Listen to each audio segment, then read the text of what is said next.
ایک روز کچھ سردار مسجد حرام میں محفل جمائے بیٹھے تھے، جبکہ آپ ایک کونے میں الگ بیٹھے تھے۔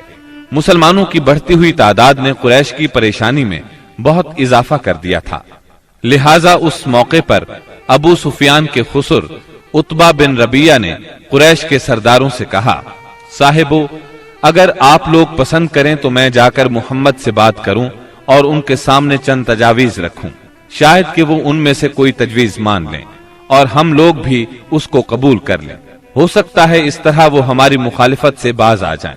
سب حاضرین نے اس بات سے اتفاق کیا۔ عتبہ اٹھ کر آپ کے پاس پہنچا اور آپ کے پاس بیٹھ گیا۔ آپ نے اس کی طرف دیکھا تو وہ بولا، بھتیجے، تم اپنی قوم میں اپنے نسب اور خاندان کے اعتبار سے جو حیثیت رکھتے ہو وہ تمہیں معلوم ہے، مگر تم اپنی قوم پر ایک بڑی مصیبت لے آئے ہو۔ تم نے جماعت میں تفرقہ ڈال دیا ہے، ساری قوم کو تم بے وقوف ٹھہراتے ہو، قوم کے معبودوں اور اس کے دین کی برائی کرتے ہو اور ایسی باتیں کرنے لگے ہو جن کے معنی یہ ہیں کہ ہم سب کے باپ دادا کافر تھے۔ اب ذرا میری بات سنو، کچھ تجاویز تمہارے سامنے رکھتا ہوں، ان پر غور کرو، شاید کہ ان میں سے کسی کو تم قبول کر لو۔ اس کے خاموش ہونے پر آپ نے فرمایا، ابو الولید، آپ کہیں، میں سن رہا ہوں۔ اس نے کہا، بھتیجے، یہ کام جو تم نے شروع کیا ہے، اس سے اگر تمہارا مقصد مال حاصل کرنا ہے تو ہم سب مل کر تمہیں اتنا کچھ دینے کے لیے تیار ہیں کہ تم ہم میں سب سے زیادہ مالدار ہو جاؤ گے۔ اگر اس سے اپنی بڑائی چاہتے ہو تو ہم تمہیں اپنا سردار بنانے کے لیے تیار ہیں، کسی معاملے کا فیصلہ تمہارے بغیر نہیں کیا کریں گے۔ اگر بادشاہت ہی چاہتے ہو تو ہم تمہیں اپنا بادشاہ بنا لیتے ہیں، اور اگر تم پر کوئی جن آتا ہے جسے تم خود دور کرنے پر قادر نہیں ہو تو ہم بہترین طبیبوں سے اپنے خرچ پر تمہارا علاج کروا دیتے ہیں۔ عتبہ یہ باتیں کرتا رہا، آپ خاموشی سے سنتے رہے۔ جب وہ اپنی کہہ چکا تب آپ نے فرمایا، اچھا اب میری سنو۔ اس کے بعد آپ نے بسم اللہ الرحمن الرحیم پڑھ کر سورہ حامیم السجدہ کی تلاوت شروع کی۔ عتبہ اپنے دونوں ہاتھ پیچھے زمین پر ٹکائے سنتا رہا۔ جب آپ نے آیت سجدہ یعنی آیت نمبر 38 پر پہنچ کر سجدہ کیا، پھر سر اٹھا کر فرمایا، اے ابو الولید، میرا جواب آپ نے سن لیا، اب آپ جانیں اور آپ کا کام۔ ان آیات مبارکہ کا ترجمہ بھی آپ سن لیں جو رسول صلی اللہ علیہ وسلم نے عتبہ کے سامنے اس کی باتوں کے جواب میں پڑھی۔ شروع اللہ کے نام سے جو بہت مہربان نہایت رحم والا ہے۔ حامیم، یہ اتاری ہوئی ہے بڑے مہربان بہت رحم والے کی طرف سے۔ ایسی کتاب ہے جس کی آیتوں کی واضح تفصیل کی گئی ہے، اس حال میں کہ قرآن عربی زبان میں ہے، اس قوم کے لیے جو جانتی ہے۔ خوشخبری سنانے والا اور ڈرانے والا ہے، پھر بھی ان میں سے اکثر نے منہ پھیر لیا اور وہ سنتے ہی نہیں۔ اور انہوں نے کہا کہ تو جس کی طرف ہمیں بلا رہا ہے، ہمارے دل تو اس سے پردے میں ہیں اور ہمارے کانوں میں گرانی ہے، اور ہم میں اور تجھ میں ایک حجاب ہے۔ اچھا تو اپنا کام کیے جا، ہم بھی یقیناً کام کرنے والے ہیں۔ آپ کہہ دیجئے کہ میں تو تم ہی جیسا انسان ہوں، مجھ پر وحی نازل کی جاتی ہے کہ تم سب کا معبود ایک اللہ ہی ہے، سو تم اس کی طرف متوجہ ہو جاؤ اور اس سے گناہوں کی معافی چاہو، اور ان مشرکوں کے لیے بڑی ہی خرابی ہے جو زکوٰۃ نہیں دیتے اور آخرت کے بھی منکر ہی رہتے ہیں۔ بے شک جو لوگ ایمان لائیں اور بھلے کام کریں ان کے لیے نہ ختم ہونے والا اجر ہے۔ آپ کہہ دیجئے کہ کیا تم اس اللہ کا انکار کرتے ہو اور تم اس کے شریک مقرر کرتے ہو جس نے 2 دن میں زمین پیدا کر دی؟ سارے جہانوں کا پروردگار وہی ہے، اور اس نے زمین میں اس کے اوپر سے پہاڑ گاڑ دیے اور اس میں برکت رکھ دی، اور رہنے والوں کی غذاؤں کی تجویز بھی اسی میں کر دی، صرف 4 دن میں، ضرورت مندوں کے لیے یکساں طور پر۔ پھر آسمان کی طرف متوجہ ہوا اور وہ دھواں سا تھا، پس اسے اور زمین سے فرمایا کہ تم دونوں خوشی سے آؤ یا ناخوشی سے۔ دونوں نے عرض کیا، ہم بخوشی حاضر ہیں۔ پس 2 دن میں 7 آسمان بنا دیے، اور ہر آسمان میں اس کے مناسب وحی بھیج دی، اور ہم نے آسمان دنیا کو چراغوں سے زینت دی اور نگہبانی کی۔ یہ تدبیر اللہ غالب و دانا کی ہے۔ اب بھی یہ روگرداں ہوں تو کہہ دیجئے کہ میں تمہیں اس کڑک سے ڈراتا ہوں جو مثل عادیوں اور سمودیوں کی کڑک کے ہوگی۔ حبشہ میں قریش بری طرح ناکام ہو گئے۔ دوسری طرف وہاں شاہ حبشہ نے مسلمانوں کے ساتھ اعلیٰ ترین سلوک کیا، انہیں وہاں رہنے کی کھلی آزادی دی۔ ادھر مکہ معظمہ میں سیدنا حمزہ اور سیدنا عمر بن خطاب رضی اللہ عنہما نے اسلام قبول کر لیا۔ ان تمام باتوں کی بنا پر کفار کا زور ٹوٹنے لگا۔ دوسری طرف آپ کی تبلیغی کوششوں سے مسلمانوں کی تعداد میں روز بروز اضافہ ہوتا جا رہا تھا اور قبائل میں بھی اسلام پھیلتا جا رہا تھا۔ اس صورتحال نے قریش کو مجبور کیا کہ وہ نئے سرے سے حالات کا جائزہ لیں اور اسلام کی بڑھتی ہوئی مقبولیت میں مزید اضافہ نہ ہونے دیں۔ چنانچہ قریش مکہ ایک جگہ جمع ہوئے۔ مشورے کے بعد بنی ہاشم اور بنی مطلب سے معاشرتی قطع تعلق کا فیصلہ کیا۔ ایک قرارداد لکھی گئی، اس پر حلف لیا گیا۔ اس میں طے پایا کوئی شخص بنو ہاشم اور بنو مطلب سے شادی بیاہ کے تعلقات نہ رکھے، کسی قسم کا لین دین نہ کرے، نہ کھانے پینے کی چیزیں ان کے ہاتھ فروخت کرے، نہ ان سے بولے چالے، جب تک کہ محمد قتل کے لیے ان کے حوالے نہیں کر دیے جاتے۔ اس قرارداد کو اہمیت دینے کے لیے اس کو کعبے کے اندر لٹکا دیا گیا۔ دوسرے قبائل خاص طور پر بنو کنانہ بھی اس معاہدے میں شریک ہو گئے۔ اس طرح یہ اور مضبوط ہو گیا۔ اس معاہدے کی کتابت بغیز بن عامر بن ہاشم نے کی تھی۔ رسول اللہ صلی اللہ علیہ وسلم نے اس پر بد دعا کی اور اس کا ہاتھ یا ہاتھ کی بعض انگلیاں شل ہو گئیں۔ قریش مکہ کے اس معاشرتی بائیکاٹ سے مجبور ہو کر ابو طالب نے اپنے خاندان کے ساتھ شیب ابی طالب میں پناہ لی۔ شیب ابی طالب مکہ معظمہ میں ایک محلے کا نام تھا۔ بنی ہاشم اس میں رہا کرتے تھے۔ شیب عربی زبان میں گھاٹی کو کہتے ہیں۔ یہ محلہ کوہ ابو قبیس کی گھاٹیوں میں سے ایک گھاٹی میں واقع تھا اور ابو طالب بنی ہاشم کے سردار تھے، اس لیے شیب ابی طالب کہا جاتا تھا۔ بنی ہاشم اور بنی مطلب کے ہر شخص نے ساتھ دیا۔ مسلمانوں نے ان کی وجہ سے اور کفار کے خاندانی اور نسبتی تعلق کی بنا پر محصور ہونا قبول کیا۔ بنو ہاشم میں سے صرف ابو لہب نے قریش مکہ کا ساتھ دیا اور وہ شہر ہی میں مقیم رہا۔ بنو ہاشم اور بنو مطلب کے 3 سال اس گھاٹی میں گزرے۔ یہ 3 سال اس قدر سخت، تنگ دستی، غربت اور تکالیف کے تھے کہ بھوک کی شدت سے بچوں کے بلبلانے کی آوازیں راستہ چلتے لوگوں کو سنائی دیتی تھیں، مگر سنگ دل کفار ان چیخوں کو سن کر خوش ہوتے تھے۔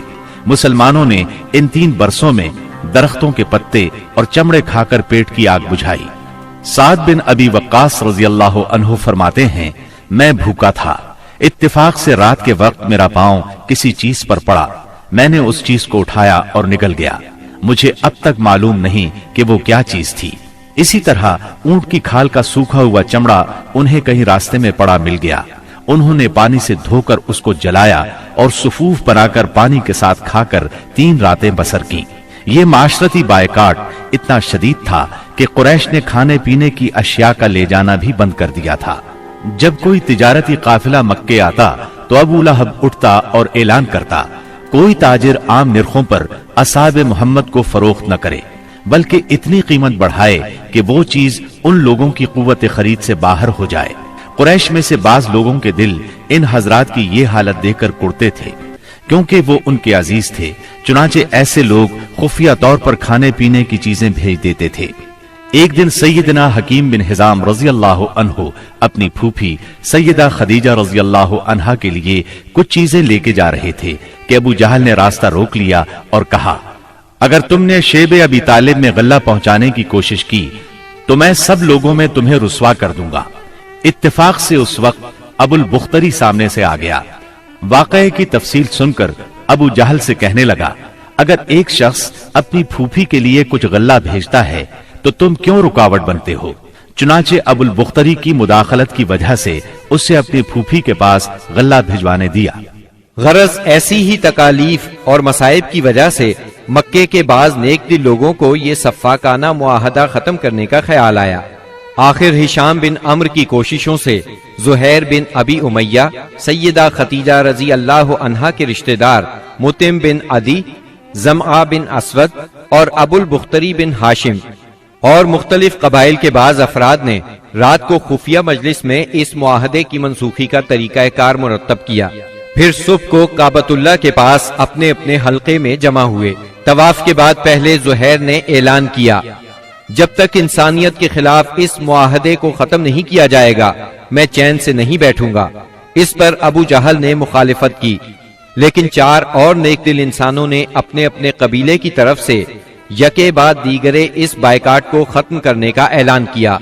ابو جہل مجلس کا یہ رنگ دیکھ کر دنگ رہ گیا اور کہنے لگا، یہ معاملہ تو پہلے ہی سے طے شدہ لگتا ہے۔ تکالیف پہنچانے کی پالیسی کے بعد جب قریش نبی کریم صلی اللہ علیہ وسلم کو نفسیاتی حربوں سے شکست نہ دے سکے تو انہوں نے اب ان پر معاشرتی دباؤ ڈالنے کا پروگرام بنایا۔ اس کے لیے ان کے سرپرست اور نگران ابو طالب پر دباؤ ڈالنا ضروری تھا۔ چنانچہ سرداران قریش نے بار بار ان کے پاس جا کر شکایت کی۔ ایک بار تو قریباً 25 سردار ابو طالب کے پاس پہنچے۔ ان میں ابو جہل، ابو سفیان، امیہ بن خلف، عتبہ، اسود بن عبد المطلب اور شیبہ شامل تھے۔ انہوں نے پہلے تو آپ کے خلاف اپنی شکایات بیان کی، پھر کہا، ہم آپ کے سامنے ایک انصاف کی بات پیش کرتے ہیں۔ آپ کا بھتیجا ہمیں ہمارے دین پر چھوڑ دے اور ہم اسے اس کے دین پر چھوڑ دیتے ہیں۔ وہ جس معبود کی عبادت کرنا چاہے کرے، ہمیں اس سے کوئی غرض نہیں، مگر وہ ہمارے معبودوں کی برائی نہ بیان کرے اور یہ کوشش نہ کرتا پھرے کہ ہم اپنے معبودوں کو چھوڑ دیں۔ آپ ہم سے اس شرط پر اس کی صلح کراتے۔ ان کے خیال میں مصالحت کا اس سے اچھا طریقہ کیا ہو سکتا تھا۔ ابو طالب نے نبی اکرم صلی اللہ علیہ وسلم کو بلایا اور ساری بات بیان کی۔ آپ نے جواب میں فرمایا، چچا جان، میں تو ان کے سامنے ایک ایسا کلمہ پیش کرتا ہوں جسے اگر یہ جان لیں تو پورا عرب ان کے تابع اور عجم ان کا جزیہ گزار ہو جائے گا۔ اس پر ان لوگوں نے کہا، تم ایک کلمہ کہتے ہو، ہم ایسے 10 کلمے کہنے کو تیار ہیں، مگر یہ تو بتاؤ وہ کلمہ کیا ہے؟ آپ نے جواب میں فرمایا، لا الہ الا اللہ۔ اس پر وہ سب غصے اور تکبر سے اٹھ کھڑے ہوئے۔ اس وقت وہ جو باتیں کہتے ہوئے وہاں سے نکلے ان کا ذکر قرآن کریم کی سورہ سعد کی آیات 1 تا 7 میں آیا ہے۔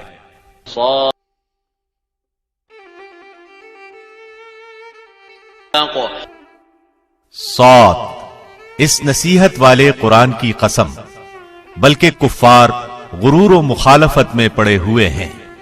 ہم نے ان سے پہلے بھی بہت سی امتوں کو تباہ کر ڈالا تو انہوں نے ہر چند چیخ پکار کی، لیکن وہ وقت چھٹکارے کا نہ تھا، اور کافروں کو اس بات پر تعجب ہوا کہ انہی میں سے ایک انہیں ڈرانے والا آ گیا اور کہنے لگے کہ یہ تو جادوگر اور جھوٹا ہے۔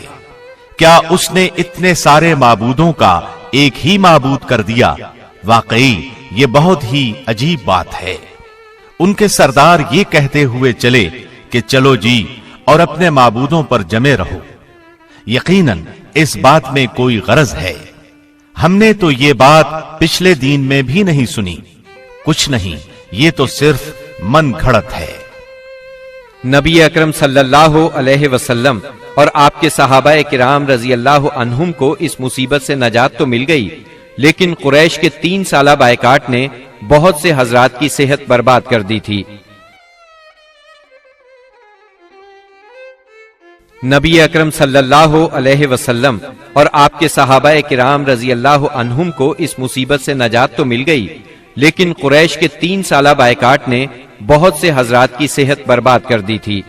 آپ شہر میں تشریف لائے ہی تھے کہ آپ کے چچا ابو طالب بیمار پڑ گئے اور چند روز بعد ہی وفات پا گئے۔ صحیح بخاری میں مسیب رحمت اللہ علیہ سے مروی ہے کہ جب ابو طالب کی وفات کا وقت آیا تو نبی کریم صلی اللہ علیہ وسلم ان کے پاس تشریف لے گئے۔ اتفاق سے اس وقت ابو جہل اور عبداللہ بن ابی امیہ بھی ابو طالب کی عیادت کے لیے موجود تھے۔ رسول اللہ صلی اللہ علیہ وسلم نے فرمایا، چاچا جان، آپ لا الہ الا اللہ کہہ دیجئے، بس ایک کلمہ جس کے ذریعے میں اللہ تعالی کے پاس آپ کے لیے حجت پیش کر سکوں گا۔ اسی وقت ابو جہل اور عبداللہ بن ابی امیہ نے دخل اندازی کی، بولے، ابو طالب، کیا تم اپنے باپ عبد المطلب کے دین سے پھر جاؤ گے؟ یہ سن کر ابو طالب ذرا دیر کے لیے رکے، پھر بولے، میں عبد المطلب کے دین پر مرتا ہوں۔